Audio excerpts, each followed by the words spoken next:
लड़की का ताजा खून अनजाने में मरे हुए पति के शरीर पर टपकता है और उसी पल सब कुछ बदल जाता है, क्योंकि जिस शरीर को सब मृत समझ चुके थे वह फिर से जीवित हो उठता है और साथ ही अधोलोक का राजा भी उसी शरीर में आ बसता है। पति के अचानक जीवित हो जाने से लड़की बुरी तरह डर कर बेहोश हो जाती है, जबकि अधोलोक का राजा यह देखकर स्तब्ध रह जाता है कि वह एक साधारण मनुष्य के शरीर में बंध चुका है और उसकी सारी आध्यात्मिक शक्तियां गायब हो चुकी हैं। उसके अधीनस्थ तुरंत समझ जाते हैं कि स्थिति गंभीर है, क्योंकि प्रतिशोधी आत्माएं मानव लोक में उत्पात मचा रही हैं और यदि उन्हें रोका नहीं गया तो स्वामी को स्वर्गीय दंड मिल सकता है। कोई उपाय न देखकर वह लड़की को जगाता है ताकि समझ सके कि उसे बुलाया कैसे गया, लेकिन लड़की उसे भूत समझकर घबरा जाती है और जब उसके शरीर की गर्माहट महसूस करती है तभी उसे यकीन होता है कि वह इंसान है। हजारों वर्षों से किसी स्त्री के इतने करीब न आए राजा के लिए यह स्थिति असहज होती है और वह अनजाने में उसे धक्का दे देता है, जिससे लड़की को चोट लगती है और उसी क्षण उसे पता चलता है कि उसका दर्द वह स्वयं भी महसूस कर रहा है। दरअसल दोनों के बीच रक्त बंधन बन चुका है और उससे भी बड़ी विडंबना यह है कि राजा सेवक की स्थिति में बंध गया है, जिसका अर्थ है कि लड़की की मृत्यु उसके लिए भी अंत होगी। क्रोध में वह उसे मारना चाहता है, लेकिन अधीनस्थ याद दिलाते हैं कि अब उसका जीवन उसी लड़की से जुड़ा है, इसीलिए उसे बचाना ही होगा। इसके बाद दोनों के बीच अजीब हालात शुरू होते हैं, क्योंकि राजा की भावनाएं लड़की से जुड़ जाती हैं। वह हंसती है तो वह भी हंसता है, वह रोती है तो वह भी रो पड़ता है। जब लड़की मासिक धर्म के दर्द से गुजरती है तो वह पहली बार उस पीड़ा को महसूस करता है और अपमानित महसूस करता है। तभी एक प्रतिशोधी आत्मा लड़की के कमरे में घुसती है और राजा उसे खत्म करने दौड़ता है, पर याद आता है कि उसकी शक्तियां नहीं है। अचानक संपर्क के दौरान दोनों के बीच स्पर्श होता है और उसी पल उसकी कुछ शक्ति लौट आती है, जिससे वह आत्मा को नष्ट कर देता है। लड़की अलग होती है तो शक्ति फिर चली जाती है और तब वह प्रयोग करके समझता है कि केवल उसके स्पर्श से ही उसकी ताकत लौट सकती है। इसी कारण वह उसे अपने पास रहने का आदेश देता है, जिसे लड़की प्रेम समझ बैठती है। उधर बेटे के जीवित होने से माँ खुश होकर लड़की पर उपहारों की बरसात कर देती है, गाड़ी, संपत्ति और शेर, यहाँ तक कि असीमित काला कार्ड भी। लड़की जब मॉल में खरीदारी करती है तो सौतेली बहन उसे देखकर जल उठती है और सोचती है कि उसे यह जीवन मिलना चाहिए था। वह घर जाकर माता पिता को उकसाती है कि शादी वापस करवाई जाए और फिर नानी की बीमारी का बहाना बनाया जाता है। घर पहुंचकर लड़की को सच पता चलता है कि यह सब झूठ था और पिता बनावटी स्नेह दिखाते हैं, जिससे वह फट पड़ती है और माँ की बीमारी व पिता की स्वार्थी हरकतों का सच सामने रख देती है। अपमानित पिता क्रोधित होकर उसे सबक सिखाने की ठान लेता है और जबरदस्ती करने की कोशिश करता है। धमकियाँ, चीखें और साजिशें बढ़ती जाती हैं, क्योंकि वे सोचते हैं कि यदि लड़की को अपमानित कर दिया जाए तो उसका पति उसे छोड़ देगा। लेकिन हालात तेजी से बिगड़ते हैं। फोन पर चेतावनियां मिलती हैं और डर फैल जाता है, फिर भी लालच उन्हें अंधा कर देता है। अंत में जब लड़की को घेर लिया जाता है और वह रोते हुए विरोध करती है, एक आदमी ने देखा कि उसके पास बैठा छोटा लड़का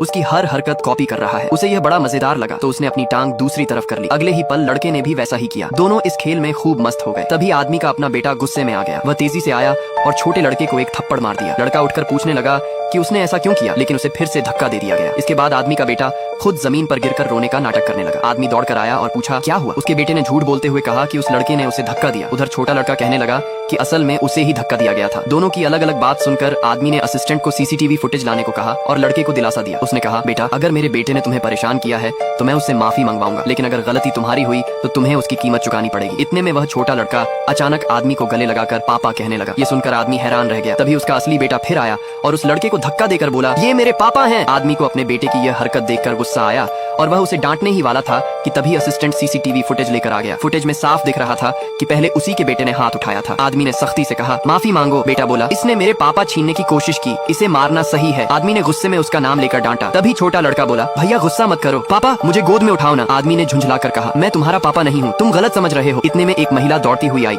और उसने आदमी को एक जोरदार थप्पड़ मार दिया। आदमी गुस्से में बोला, आप पागल हैं क्या, शायद आपने गलत इंसान पकड़ लिया है। महिला और भड़क गई, गलत नहीं हूँ, तुम ही हो जिसने मेरा बच्चा छीन लिया था। ये बच्चा तुम्हारा ही है। आदमी ने जवाब दिया, जरा ठीक से सोचो, तुम्हारा बच्चा मुझे पापा कह रहा है और अब तुम भी मुझे उसका बाप मानने लगी हो। महिला चिल्लाई, तुम खुद को क्या समझते हो, सिर्फ हैंडसम हो तो किसी को भी परेशान करोगे। फिर वह